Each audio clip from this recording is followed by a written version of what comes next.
Hello प्यारे बच्चों, कैसे हैं आप लोग। आई होप बहुत अच्छे होंगे और क्लासेस को एंजॉय कर रहे होंगे। हम लोग देख रहे हैं डेली एनसीईआरटी 7th क्लास के ज्योग्राफी के प्रश्नों को, जो आपके सभी एग्ज़ाम के लिए बहुत ही ज़्यादा महत्वपूर्ण है। ज्योग्राफी बहुत ही ज़्यादा महत्वपूर्ण इसलिए है क्योंकि ये बहुत ही कॉन्सेप्ट आधारित क्वेश्चंस होते हैं, जो कि आजकल कोई भी एग्ज़ाम आसान नहीं रह गया है। सभी एग्ज़ाम में कोट वाइज प्रश्न बनने लगे हैं, इसलिए कॉन्सेप्ट क्लियर होना बहुत ज़रूरी है। और इसके लिए सबसे बेस्ट है एनसीईआरटी, जहाँ से क्वेश्चन सबसे ज़्यादा आयोग के द्वारा पूछे जाते हैं और ये ऑथेंटिक भी होते हैं। तो चलिए शुरुआत करते हैं आज के क्लास की। और आज हम लोग देखेंगे 7th क्लास में 5वां और 6ठा चैप्टर, जिसमें हम लोग जल को देखेंगे, साथ ही प्राकृतिक, वनस्पति और वन्य जीवों को देखने वाले हैं। आज आपका पहला प्रश्न है, निम्नलिखित में से कौन कौन सी प्रक्रिया जल चक्र में सम्मिलित है। आपको बताना है इनमें से कौन कौन सी प्रक्रिया है जो जल चक्र में सम्मिलित है। पहला ऑप्शन है वाष्पीकरण, दूसरा है संघनन, तीसरा है वर्षण। आपके सामने है कोट। ए में है पहला दूसरा, बी में है दूसरा तीसरा, सी में है आपका पहला तीसरा और डी में है उपरोक्त सभी। तो आपको बताना है इनमें से कौन कौन सा प्रक्रिया है जो जल चक्र में सम्मिलित होता है। बहुत ही ज़्यादा शानदार है। तो याद रखेंगे बच्चा लोग, आप सभी को पता है ये सारी चीज़ें शामिल होती हैं। जल चक्र का मतलब होता है कि जल का जो है लिक्विड से वाष्प में बदलना, वाष्प से ठोस में और ठोस से द्रव, यानी कि द्रव गैस ठोस, द्रव गैस ठोस, ये जो स्वरूप बदलता रहता है जल, इसी को कहते हैं जल चक्र। क्योंकि जल की जो मात्रा है वो हमेशा से बराबर ही है, बस उसका स्वरूप ही बदल रहा है। ठोस से द्रव में, द्रव से जो है आपका लिक्विड में बदल रहा है, साथ ही खारे पानी से मीठे पानी में और मीठे पानी से खारे पानी में तब्दील हो जाता है। नेक्स्ट क्वेश्चन आपके सामने है, निम्नलिखित में से कौन सा कथन सही है। आपको कथन को पढ़ना है और बताना है कौन सा कथन सही है। उत्तर कोड की सहायता से देनी है, तो ध्यान से पढ़िएगा। पहला ऑप्शन है, जिस प्रक्रम में जल लगातार अपने स्वरूप को बदलता रहता है और महासागरों, वायुमंडल तथा धरती के बीच चक्कर लगाता रहता है, उसे जल चक्र कहते हैं। दूसरा आप देख लीजिए स्टेटमेंट क्या है, सूर्य के ताप के कारण जल वाष्पित हो जाता है तथा ठंडा होने पर जल वाष्प संघनित होकर बादलों का रूप ले लेता है। आपको दो ऑप्शंस पढ़ने हैं और आपको बताना है इसमें से कौन सी बातें हैं जो सही है। ए में है केवल पहला, बी में है केवल दूसरा, सी में है दोनों मतलब कोई नहीं और डी में है सभी। और आप सभी को पता है कि ये दोनों बातें बिल्कुल सही। ऑप्शन नंबर डी आपका करेक्ट है कि सूर्य के ताप के कारण ही जल वाष्पित होता है और ठंडा होने के बाद जल वाष्प संघनित हो जाता है और बादलों का रूप ले लेता है और फिर लिक्विड के रूप में धरातल में आ जाता है।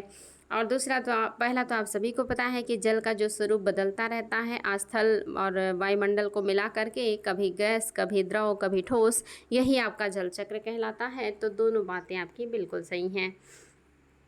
नेक्स्ट क्वेश्चन देखते हैं, निम्नलिखित में से किसका सागरीय जल की लवणता में सर्वाधिक योगदान है। यानी कि सागर का जल जो आपका खारा होता है, उसके खारे होने के पीछे सबसे ज़्यादा योगदान किसका होता है। पहला ऑप्शन है सोडियम क्लोराइड, दूसरा ऑप्शन है कैल्शियम क्लोराइड, तीसरा ऑप्शन है मैग्नीशियम क्लोराइड और चौथा है कैल्शियम सल्फेट। तो आपको बताना है कि समुद्र के खारेपन के लिए जिम्मेदार सबसे बड़ा कारक कौन सा है। और ये प्रश्न भी आपके लिए बहुत ही ज़्यादा शानदार है। तो याद रखेंगे आपका पहला ऑप्शन बिल्कुल सही है। सोडियम क्लोराइड की ही सबसे ज़्यादा मात्रा होती है पानी को खारा करने में। और आप सभी को पता होगा कि जो हम नमक की मात्रा मापते हैं या लवणता मापते हैं जल में, ये आपका प्रति ग्राम 1000 पे मापते हैं। यानी कि 1000 ग्राम जो आपकी नमक की मतलब जल है उसमें नमक की मात्रा कितनी, यानी कि 1000 ग्राम जल में नमक की मात्रा जितनी होती है वही उस सागर या उस जलाशय की लवणता होती है। तो याद रखिएगा, लवणता को मापने के लिए लीटर का नहीं बल्कि सीधे आपका 1000 ग्राम का प्रयोग किया जाता है। तो याद रखिएगा ऑप्शन नंबर फर्स्ट आपका बिल्कुल सही है। महासागर में ज्वार भाटा की उत्पत्ति के प्रमुख कारण क्या हैं। कौन सा रीज़न है, क्या कारण है जिस वजह से महासागरों में ज्वार भाटा की उत्पत्ति होती है। पहला है सूर्य का गुरुत्वाकर्षण बल, दूसरा है चंद्रमा का गुरुत्वाकर्षण बल, तीसरा है सूर्य एवं चंद्रमा दोनों के गुरुत्वाकर्षण बल के कारण और चौथा है इनमें से कोई नहीं। आपको बताना है महासागर में ज्वार भाटा की उत्पत्ति के प्रमुख कारण क्या हैं। और आप सभी को पता है सूर्य एवं चंद्रमा दोनों के गुरुत्वाकर्षण बल के कारण ही उच्च ज्वार और आपका जो भाटा है ये उत्पन्न होते हैं। तो आपका ऑप्शन नंबर सी या 3 बिल्कुल सही है। नेक्स्ट क्वेश्चन देखिए, बृहद ज्वार आने की सही स्थिति क्या है?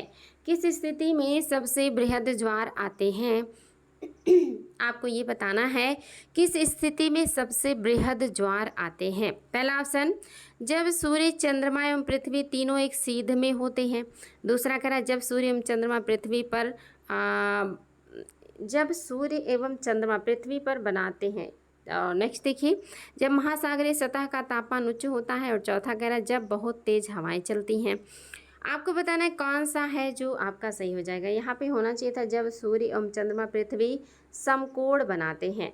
तो आपको बताना है क्या है जो सही हो जाएगा। और आप सभी को पता है कि जो सही है वो है आपका ऑप्शन नंबर फर्स्ट, जब सूर्य चंद्रमा और पृथ्वी तीनों एक सीध में होते हैं, एक कतार में होते हैं, एक लाइन में होते हैं, तभी आता है बृहद ज्वार। ऑप्शन नंबर फर्स्ट आपका बिल्कुल सही है। बृहद ज्वार किन दिनों में आता है? पहला ऑप्शन है पूर्णिमा, दूसरा है अमावस्या, तीसरा है दोनों और चौथा है इनमें से कोई नहीं। बहुत ही शानदार प्रश्न है बच्चा लोग और बहुत आसान है। आप सभी को पता है इसका उत्तर कि आपका बृहद ज्वार जो है ये पूर्णिमा और अमावस्या दोनों को आएगा, क्योंकि यही दोनों स्थिति है जब सूर्य पृथ्वी और चंद्रमा एक सीध में होते हैं। आप सभी को पता होगा कि पूर्णिमा होता है जब चंद्रमा पर सूर्य का प्रकाश नहीं पड़ता, यानी कि जब आपकी जो चंद्रमा है और जो सूर्य है इन दोनों के बीच में जब आपकी पृथ्वी आ जाता, आपका अर्थ आ जाता है, तब होता है आपका पूर्णिमा। और अमावस्या में आपका जो अर्थ है इन दोनों के बीच में जो आपका चंद्रमा है ये आ जाता है और जो आपका सूर्य है इसकी किरणें पृथ्वी पर नहीं पड़ती हैं, तब ये कहलाता है अमावस्या। तो आपका दोनों है, दोनों स्थिति में देखिए आपके सूर्य चंद्रमा और पृथ्वी एक सीधी रेखा में है और जब भी ये सीधी रेखा में होंगे तब ये सिजीकी कहलाता है और ऐसी स्थिति में बृहद ज्वार उत्पन्न होते हैं। नेक्स्ट देखिए, निम्नलिखित में से कौन सा कथन है जो सही है? जब सूर्य चंद्रमा व पृथ्वी एक सीध में ना होकर समकोण पर होते हैं तब चंद्रमा व सूर्य का आकर्षण बल एक दूसरे के विपरीत कार्य करता है। ऐसी स्थिति में निम्न ज्वार की उत्पत्ति होती है। इसमें ज्वार की ऊंचाई सामान्य ज्वार से कम होती है। दूसरा स्टेटमेंट देखिए, लघु ज्वार की उत्पत्ति कृष्ण पक्ष एवं शुक्ल पक्ष की सप्तमी या अष्टमी को होती है। आपको दोनों स्टेटमेंट पढ़ने के बाद उत्तर देना है कोड की सहायता से। ए में है केवल पहला, बी में है केवल दूसरा, सी में है कोई नहीं और डी में है सभी। तो निश्चित ही बच्चा लोग बहुत ही कॉमन सेंस का है और आप सभी को पता है कि यहाँ पे लिखी हुई दोनों बातें सही हैं, यानी कि ऑप्शन नंबर डी बिल्कुल करेक्ट है। जब सूर्य चंद्रमा पृथ्वी एक सीध में ना होकर समकोण पर होते हैं तब चंद्रमा और सूर्य का आकर्षण बल एक दूसरे के विपरीत होता है और ऐसी स्थिति में निम्न ज्वार आते हैं। ये ज्वार की ऊंचाई सामान्य ज्वार से काफ़ी कम होती है, क्योंकि यहाँ पे दोनों एक दूसरे के आकर्षण बल को कम कर देते हैं, जिससे ज्वार ऊंचा उठता नहीं है। लघु ज्वार की उत्पत्ति कृष्ण पक्ष और शुक्ल पक्ष के सप्तमी या अष्टमी को होता है। ये भी आपका बिल्कुल सही है, सप्तमी या अष्टमी को सबसे लघु ज्वार आते हैं। तो दोनों बातें सही हैं और एक दिन में या कहिए कि 24 घंटे में 2 बार जो ज्वार हैं वो आते हैं समुद्रों में सामान्यतः। निम्नलिखित में से कौन कौन से लाभ ज्वार से संबंधित होते हैं? कौन कौन से जो लाभ हैं वो ज्वार से संबंधित हैं, आपको ये बताना है। पहला कह रहा उच्च ज्वार नौका संचालन में सहायक होता है। दूसरा कह रहा उच्च ज्वार मछली पकड़ने में मदद करते हैं, क्योंकि उच्च ज्वार के दौरान अधिक संख्या में मछलियां तट के निकट या किनारे आ जाते हैं। तीसरा कह रहा ज्वारीय तरंगों द्वारा जल विद्युत उत्पादित की जाती है।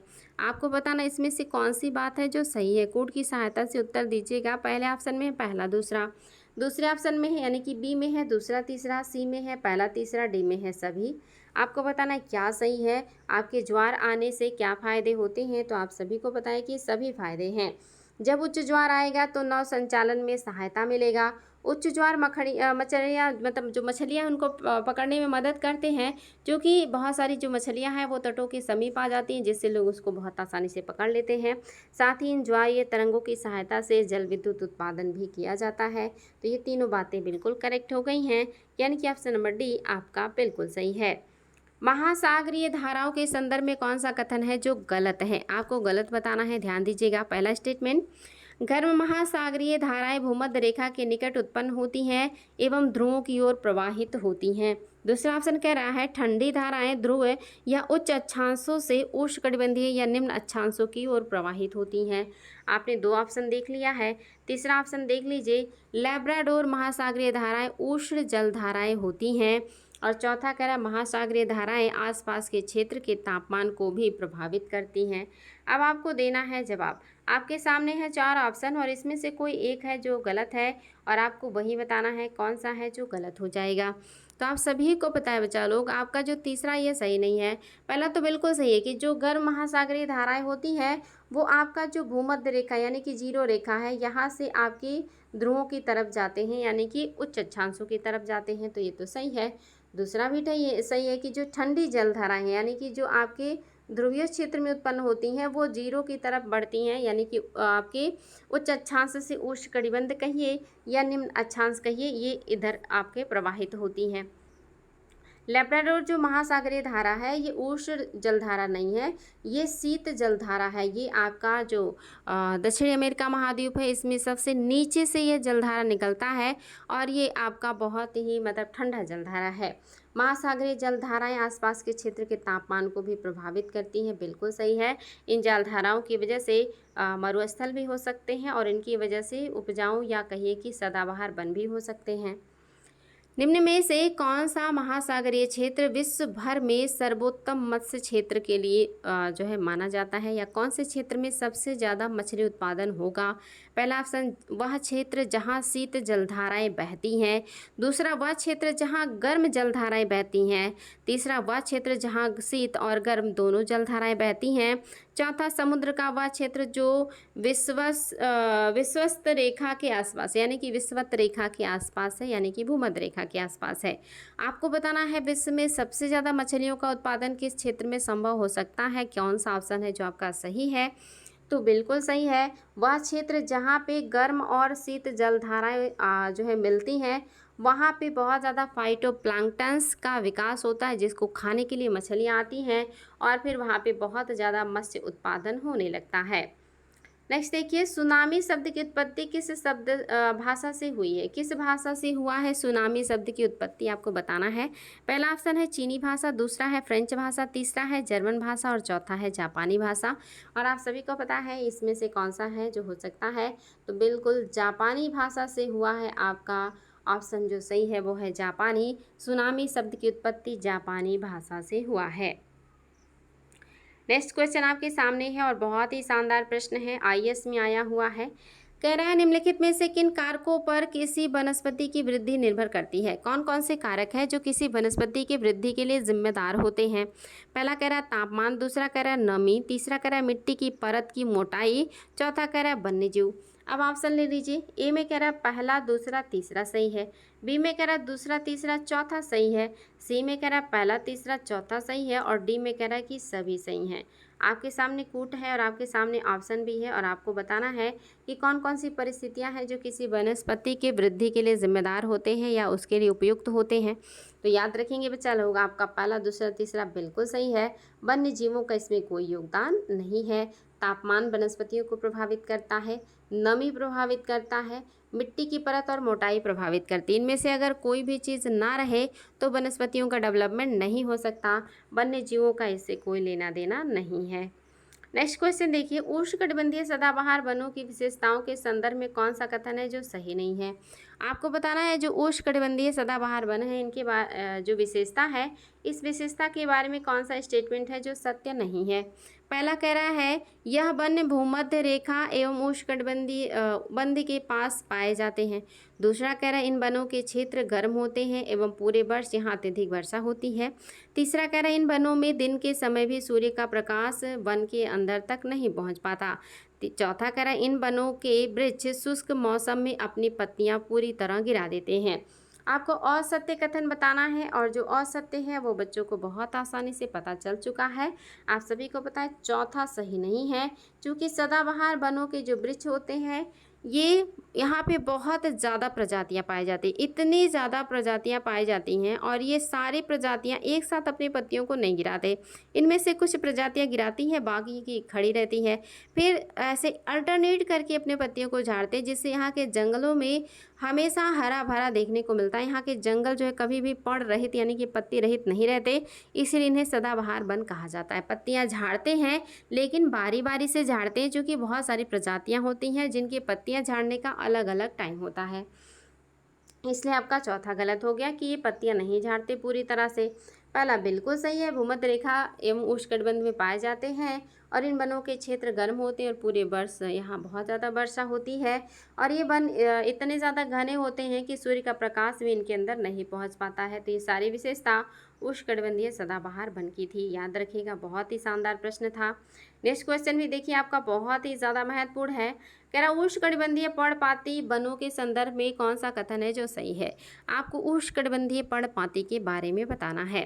पहला स्टेटमेंट है उष्णकटिबंधीय पर्णपाती वन मानसूनी वन होते हैं। दूसरा कह रहा है इन वनों के वृक्ष जल संरक्षित करने के लिए शुष्क मौसम में अपनी पत्तियां झाड़ देते हैं। ए में कह रहा केवल पहला सही है, बी में कह रहा केवल दूसरा सही है, सी में कह रहा कोई सही नहीं है और डी में कह रहा सभी सही हैं। बताएंगे बच्चा लोग कौन सी बात है जो आपकी सही हो जाएगी। उष्णकटिबंधीय पर्णपाती वनों के बारे में कौन सा स्टेटमेंट सही है। तो आप सभी को पता है कि दोनों बातें सही हैं। ऑप्शन नंबर डी बिल्कुल करेक्ट है। उष्णकटिबंधीय पर्णपाती वन मानसूनी वन होते हैं।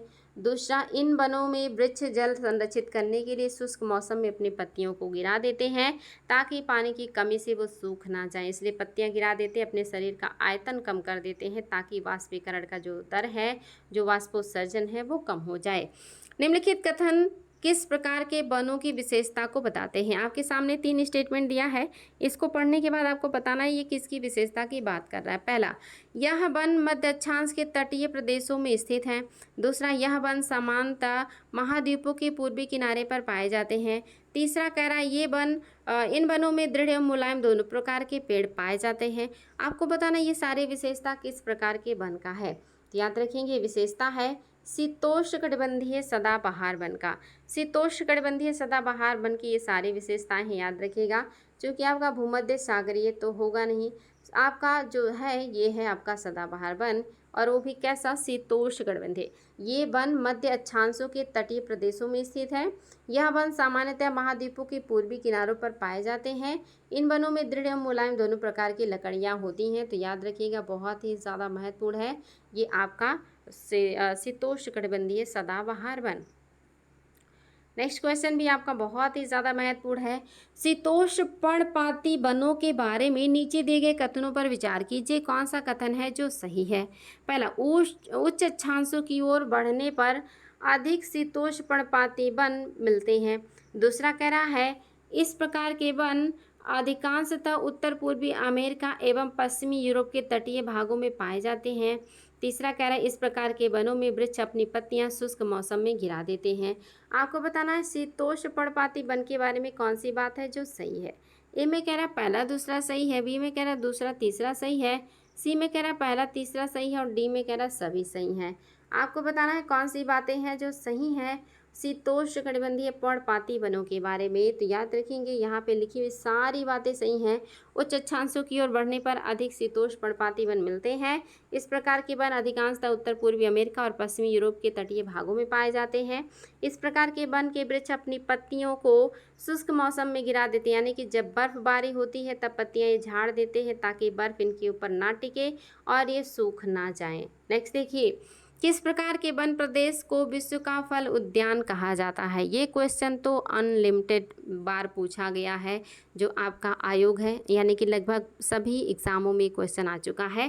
पहला उष्णकटिबंधीय सदाबहार वन, दूसरा कह रहा है शीतोष्ण पर्णपाती वन, तीसरा कह रहा है शीतोष्ण सदाबहार वन और चौथा कह रहा है भूमध्य सागरीय वन।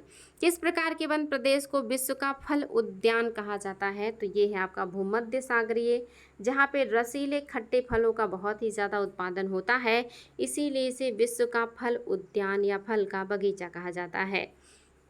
महाद्वीपों के किस भाग में भूमध्य सागरीय वनस्पति पाई जाती है। ये क्वेश्चन भी बहुत बार आया है विभिन्न एग्जाम में, पीसीएस, समीक्षा अधिकारी, आईएएस, सभी एग्जाम में मैंने प्रश्न देखे हैं।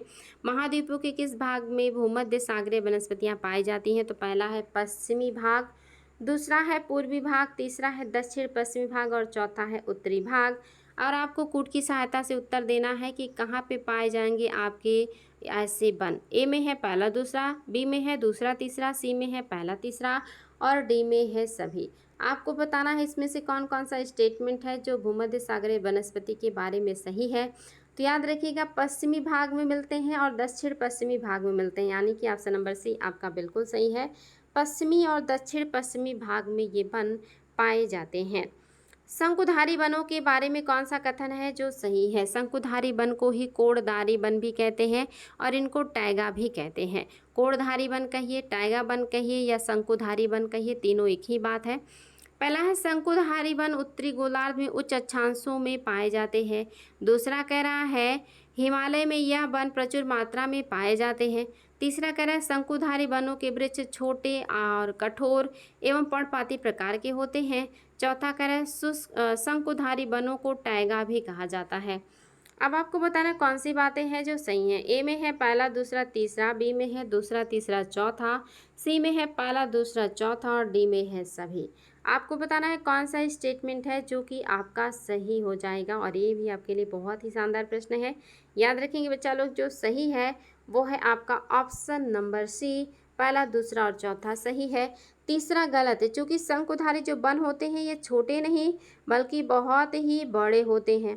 साथ ही ये कठोर नहीं बल्कि मुलायम होते हैं और इसके अलावा ये पर्णपाती नहीं बल्कि सदाबहार होते हैं। तो याद रखिएगा, ये जो वन होते हैं ये लंबे मुलायम और सदाबहार होते हैं। इनकी जो लकड़ियां हैं उससे लुगदी तैयार किया जाता है और उसी लुगदी से कागज़ तैयार किया जाता है और विभिन्न तरह की चीज़ें बनाई जाती हैं। तो तीसरा ऑप्शन नहीं है और तीसरा देखिए आपके अन्य सभी ऑप्शन में है, केवल सी में नहीं है। निम्नलिखित में से कौन सा सही सुमेलित नहीं है। पहला चीड़ देवदार शंकुधारी वन है। दूसरा कह रहा है ऐस और बीच शीतोष्ण सदाबहार वन है। तीसरा कह रहा है सागौन और साल उष्णकटिबंधीय पर्णपाती वन है। चौथा कह रहा है अबनूस और महोगनी उष्णकटिबंधीय सदाबहार वन है। आपके सामने है 4 ऑप्शन और इसमें से कोई एक गलत है और आपको वही बताना है। तो याद रखेंगे बच्चा लोग, अगर आप लोगों को मालूम भी है कि आपका दूसरा सही नहीं है, क्योंकि एस या ऐस और बीच ये सदाबहार नहीं होते बल्कि ये आपके पर्णपाती होते हैं, इसलिए आपका क्या हो गया, ये गलत हो गया।